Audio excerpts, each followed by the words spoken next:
সকলোকে নমস্কাৰ জনাইছো। হাতত লৈ থকা এইবিধ হয়তো সকলোৱে চিনি পাইছে। এয়া হৈছে পদিনা। পদিনা আমি চাটনি বনাইও খাওঁ, নহয়নে? আপোনালোকেও খাই চাগে। পদিনাৰ এটা ঔষধি গুণ লৈ আজি আপোনালোকৰ মাজলৈ আহিছো।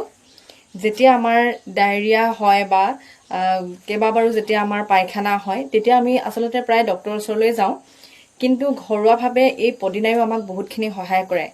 যোৱাকালি আমাৰ বেটীৰ পায়খানা হৈছিলে, প্ৰায় তাই 6-7 বাৰমান পায়খানা কৰিছিলে।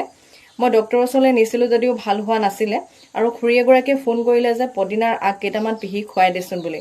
মই ভাবিলোঁ এইটো সময়ত মই পদিনা ক'ত পাম, কিন্তু মন কৰিলোঁ যে আমি য'ত ভাড়া লৈ আছোঁ সেই ভাড়াৰ বাইদেৱে আচলতে এই টাবত এনেদৰে পদিনা ৰুই থৈছে, আৰু মই ইয়াৰে 5টা আগ পিহি বেটীক খুৱাই দিলোঁ, আৰু খুব ধুনীয়া এটা ৰিজাল্ট পাইছোঁ। বেটীৰ মানে প্ৰায় আধা ঘণ্টামানৰ ভিতৰতে পায়খানা বন্ধ হৈ গৈছে। গতিকে ভাবিলোঁ আপোনালোকৰ আগতো শ্বেয়াৰ কৰোঁ, আপোনালোকেও ব্যৱহাৰ কৰি চাব পাৰে।